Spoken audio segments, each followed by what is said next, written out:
So here we have a photo of the moon.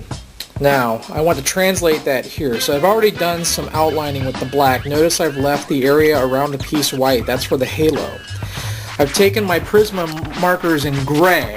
Now, remember the tirade I had last episode about, how you can do this type of shit without Prismacolors?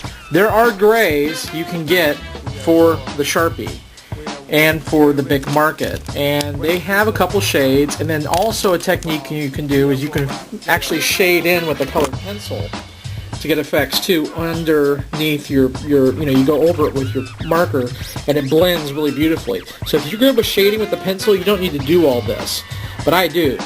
I just, it's just quicker and easier for me, and I like the way it looks better. So I have 9 shades of gray and then a colorless blender here, and they're arranged in the order I'm going to use them, darkest to light. And I'm going to start with my black Sharpie, and I'm going to do black here. I'm going to kind of just scribble it. I'm not really going to try to make it, do anything fancy. It's just going to be scribble.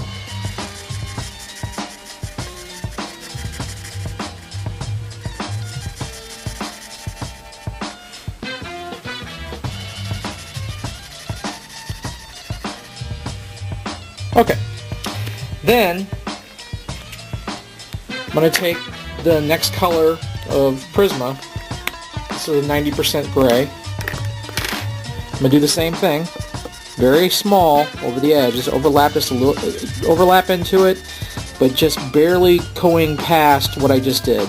And any mistakes I make as far as going too far into the areas that have to be white, I will cover later on when I get to touching up the halo with my paint pen. And I just keep doing that step by step through until I've gone through all the various shades of the Prisma grays that I'm going to use. Notice I'm going dark to light. And it's not streaking or fucking the marker up in any way because these are alcohol based. So I don't have to worry about going light to dark like you would with the regular water based. And I try to do all the effect at the same time. I could do all the gray bands, and then when I get to here, then I could just, touch it up again here to fill in those areas, but I need to make it continuous because that way my technique is continuous through the whole piece.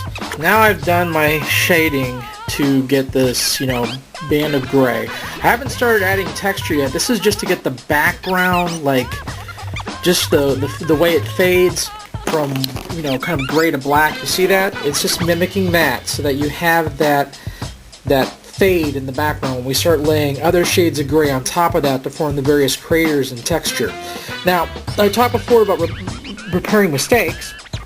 Notice places like up here where the black got a little too much into the area that I want to cover over for the halo.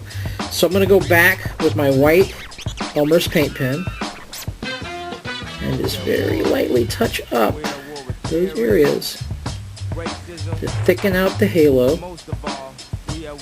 It may take more than one application because sometimes you get some black showing through as kind of this dull gray under it, and sometimes you have to wait for it to dry and then you go back over it.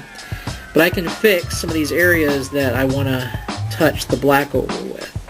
And we're also going to use this white paint pen to do some of the crater and moon effects you're going to see when we actually get to making the moon look as close to the photo as we possibly can. Over here it got really bad, and you want to be careful. You see I did that already. I got a little white on me. You won't want to streak the paint pen on the piece and create a bigger problem to fix later. So be very careful because you have to let it dry. And usually with Elmer's paint pens, I have to leave a sheet of paper for a couple days in between the pages of the book so that they don't stick together and stick the paint from one page to the other. After a couple days, it's good. But as you can see, it does fix these areas very nicely.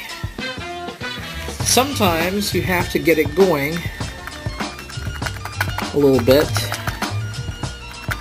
especially when they get older. You get that big dollop of paint out there. Be very careful that you don't get, see how it's kind of collected there? You don't want that. That's bad.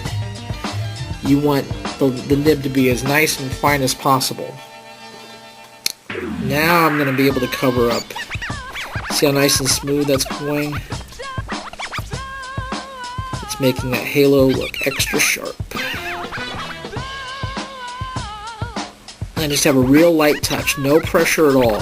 You don't want to press down at all when you're doing this. You want it to be real light and real faint, barely touching the nib to the paper. And in so doing, you basically get these really fine lines out of it.